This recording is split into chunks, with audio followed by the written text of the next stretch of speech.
Magandang gabi po, Luzon, Visayas at Mindanao.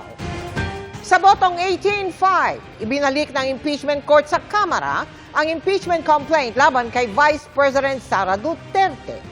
Bago dinggin ang kaso, may mga gusto raw ipasagot na issue ang impeachment court sa Kamara. Sabi ng ilang senator judge na kumontra sa mosyon, tila unti-unti umunong binubuwag ang proseso ng paglilitis at ng mismong impeachment complaint. Nakatutok si Rafi Tima. So help me God.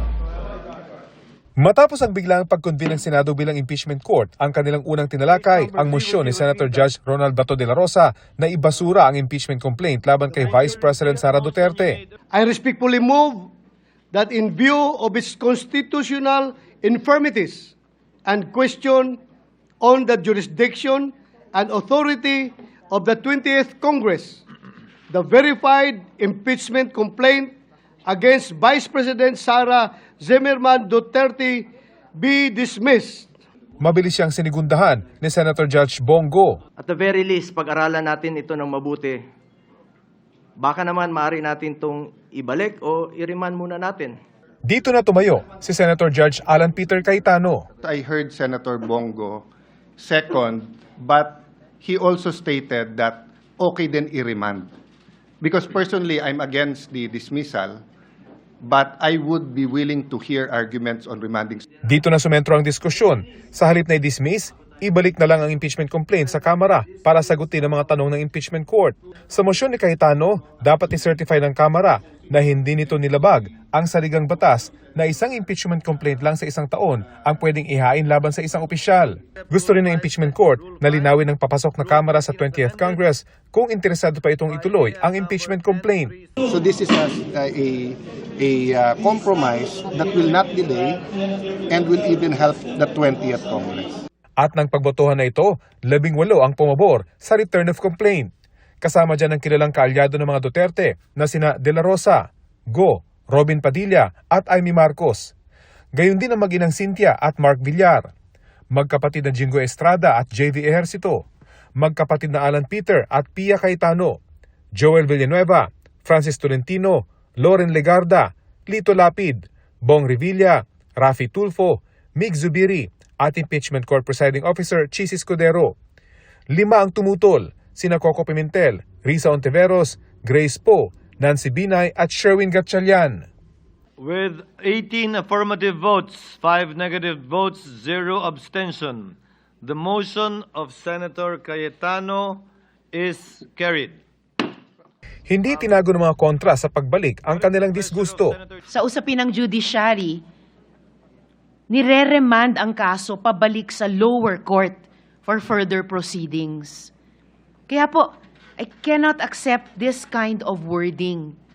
It is dangerous and disingenuous. So nakikita natin, Mr. President, talagang brick by brick, stone by stone, dinidismantle itong impeachment trial process at dinidismantle yung impeachment complaint. It's addressable by an advisory. Hindi ko nakikita bakit dinadala kami sa dismissal, remand, return, whatever is the term, Mr. President. Hindi ko alam bakit kailangan tayo, bakit ba tayo namimilipit na ipasok ang isang word that is a synonym or can mean dismissal. I do not understand. Kung hindi naman po makakadelay ang pagre-remand, bakit hindi na lang ho natin ituloy yung trial proper at doon na ho natin pag-usapan ho to? Maririnig rin ho natin sa kabila, sa prosecution team, kung ano yung kanilang argumento. Dahil kung ito ay ibabalik ho natin by remanding, I'm sure isa-certify rin ho nila na ito ay constitutionally sound. No? So doon na lang ho natin sana pakinggan sa trial proper dahil magkakaroon ho tayo ng oportunidad na tanungin ho sila.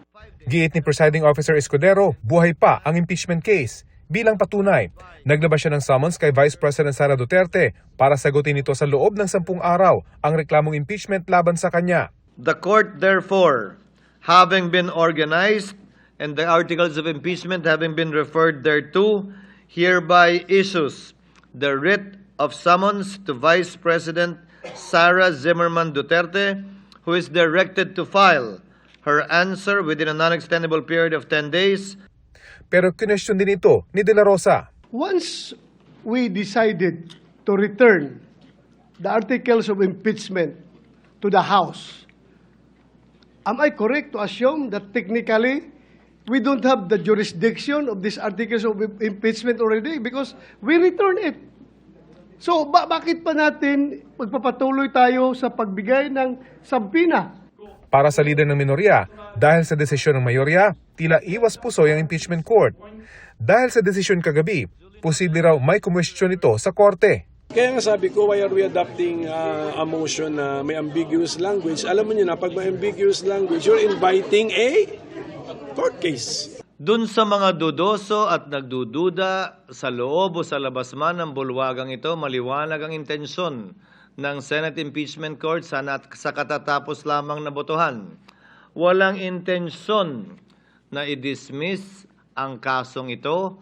Ang intensyon ay mabigyan ng pagkakataon ang mga prosecutors na sumagot sa ilang tinuturing mga katanungan nang hindi inaaksaya ang panahon ng korte. Para sa GMA Integrated News, Rafi Tima nakatutok, 24 oras.